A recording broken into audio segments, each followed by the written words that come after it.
Hey everybody, I'm Tim Graves, PGA professional with Graves Golf Academy. Today we're out here at Oak Tree National. I'm going to show you two of the hardest shots on one of the hardest golf courses in the country. In fact, out here at Oak Tree National, I believe this is now rated as the hardest golf course in the country. What I'm going to do is show you two of the hardest shots on this golf course and how to play those shots and how to get away with the shots. In fact, even the professionals have difficulty with these shots. Even the professionals playing the 1988 PGA Championship had difficulty with these shots. So guys, I'm going to show you how to play these shots, how to get away with these shots, make your game a whole lot more fun, make the scoring a whole lot more fun, and I'll show you those challenging shots at Oak Tree National and have fun with those shots.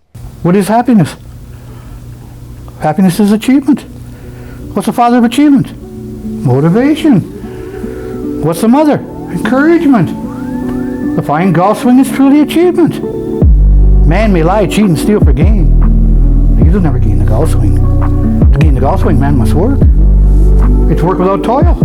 For those of us who know and love it, golf is truly happiness.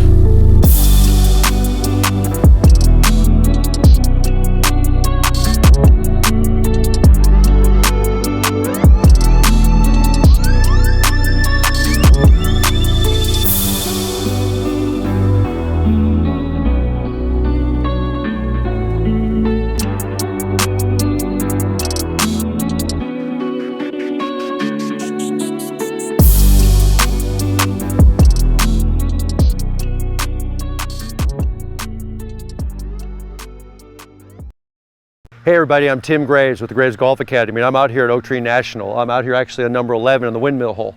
And Oak Tree National is considered, I think right now it's considered the hardest golf course in the United States, or one of the hardest golf courses in the United States. It was just redone last year and it's obviously more difficult than it used to be. This is a very famous hole. Many of you guys may have seen this in the PGA Championship, some US amateurs, some major events. This is number 11 out at Oak Tree National.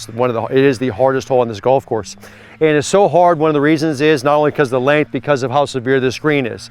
And today we have a front pin position. It's about 3 to 4 paces on the green, and you got a very severely sloped hill here. In fact, it's very hard to get a ball close to the hole. In fact, the majority of shots you try to get close to the hole are going to come hit the edge of this hill and come rolling down to the bottom like we are here. Now, here's what I want to talk about today.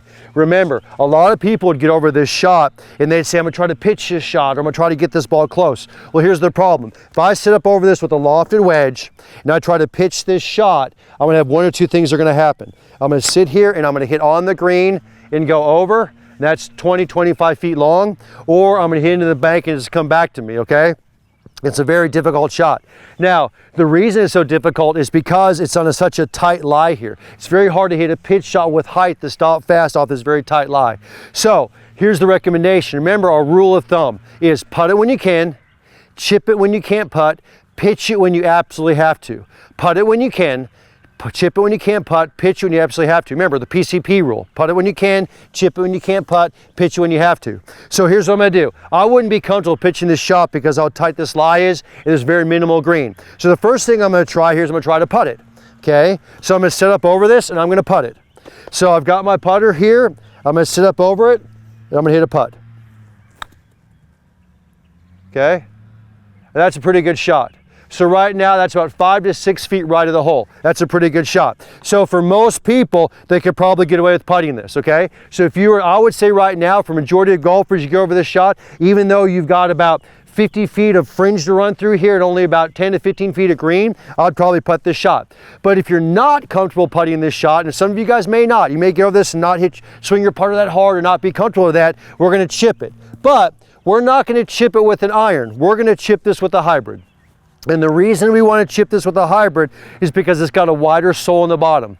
And that wider sole will keep you from hitting it fat or chunking the shot. Because here's what happens. On this green, or all greens built like this, the water runs off this green when they water it, when it rains. So the grain is coming down the hill. The grain has to be coming down this hill. Think about it right now. If water hit this, it's all going to roll down. So if I try to hit a chip, a normal chip, I'm just going to chunk this. So I'm going to sit up here and I'm going to try to hit a chip. Most people sit here, it would get chunk, and they'd chunk it into the ground, wouldn't get up, and here it comes back. I chunked that chip a little bit because it's into the grain, okay? So what I'm going to do is I'm going to pull out a hybrid.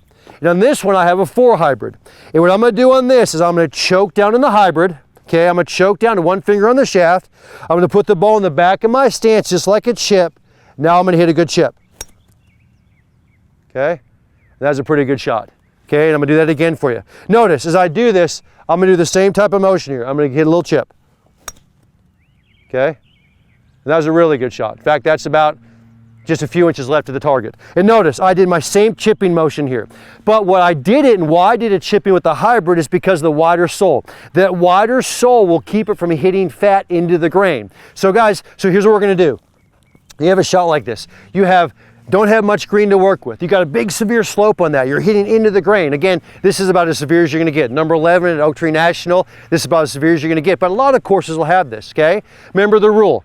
Putt it when you can, chip it when you can't putt, pitch it when you have to. I would always try to putt this. If you can putt it and get away with it, great. If you think it's maybe a little too wet in here, it's a little bit too thick in here, or you just don't feel comfortable with that putter, chip it. But when you chip it, chip with the hybrid. Remember, we want to get that wider sole on there. We want to get that wider flange on there. That wider sole on the bottom will keep it from hitting heavy, and then chipping type motion, get it rolling up that hill. So again, guys, remember, putt it when you can, chip it when you can't putt, pitch it when you have to. Use a hybrid when you chip in these type of shots. You love those shots. Practice them every so often. Practice those shots every so often. On courses like this, get a lot better with them. Make this game a whole lot more fun. Bring that scoring way down. Welcome to the next shot at Oak Tree National. This actually shot was kind of made famous in the 1988 PGA Championship. In fact, this is number 13. It's a little short par 3 downhill. It's about 160, 165 yards. It's actually the postcard hole in this golf course.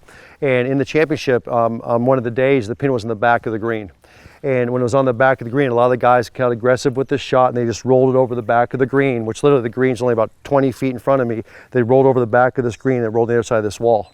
The problem with this wall is you're in the hazard, okay? So you're sitting up, but you're in the hazard right now, and you're trying to hit the shot. And what a lot of the guys did trying to hit this shot, including Seve Ballesteros, so they got up here, tried to get a little cute with this shot, banged into the wall, went back into the hazard, went back into the water, okay? It's a very difficult shot. So I'm gonna show you how to play this golf shot. So we came over the wall, so we've got to do right now is we've got to create a lot of height, okay? We've got to create a lot of height to get this shot up in the air because we've got to get over this wall fast.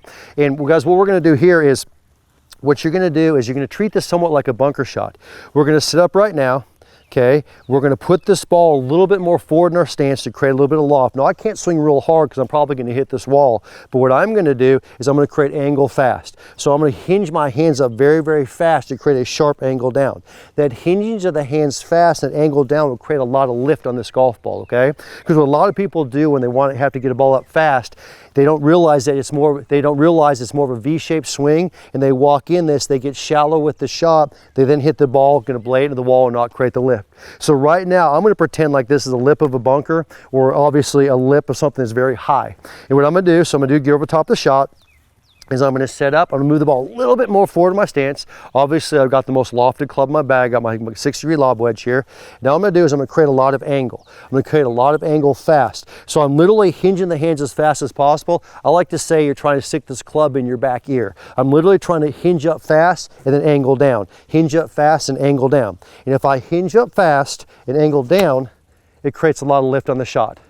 And if you notice there, I didn't have to go through and carry through in the shot. I went into the ground, the ball went straight up in the air, landed a very soft, very good shot, okay? So again, and guys, this again, like we talked about here, this was a shot that was made famous in the 1988 PGA Championship because guys got aggressive with his back pin. It's a very hard golf course here. The ball just barely rolled over the green, went their side of this wall. They had to play it from here. We're sitting in a hazard right now. Obviously, we can't ground the club, but we can make a good swing at it, and we can get aggressive with the shot. So again, the biggest thing, and even with a rock wall just in front of me, I mean literally this thing's just a couple paces in front of me, what we want to do here is we want to create a lot of angle on the hands. We want to create a lot of angle and a lot of hinge up. We want to get up and hinge the hands up as fast as possible. That angle and that hinge and hitting down the shot will create the lift. If you get shallow with this shot, if you get the hands going back and don't create the angle, we're now going to come into impact and the ball's going to come out way too low or come out a lot lower. So that angle, that hinging of the hands very quick because it creates a lift on the shot. So again, what I'm going to do is I'm going to step over the shot. Okay, I'm going to put the ball slightly forward in my stance so I get a little more effective loft. I'm going to hinge up on the hands, and I'm just going to stick the club down on the ball. So I'm going to hinge up fast and stick it down. And guys, it wouldn't hurt to step over the shot and practice swing a couple times. Practice swing with the hands a couple times to create that quick hinge. Notice, as I hit this shot, my hands aren't even barely going past the crease of my pants, but my club head's already getting close to my shoulder. I'm trying to hinge up very fast. Think of it as a V-shaped swing. Hinge up fast, angle down. Hinge up fast, angle down. So I sit up on this, I hinge up fast, I angle down, create some really good lift on the shot, and create a good golf shot, okay guys? So again, don't do like the guys did in the PGA. Don't do like those guys did and get up over this and panic. Don't create the angle, hit into the wall. Create some really good angle, hinge down on that shot, create the lift, get a lot of good lift. It'll stop relatively fast, but that lift will come up fast and get over top of a wall and get over top of a big lip of a bunk, whatever you need to do. So remember, good angle, hinging up, angle down, hinging up, angle down. That good angle will create great lift and create a good golf shot. So guys, good. Even in a shot like this on 13 at Oak Tree National, very difficult shot, you guys can get away with it. So use that good angle, use that hinge of your hands, use that a lot, practice that, get that shot getting up quick, have fun with that shot. Guys, we'll talk to you real soon.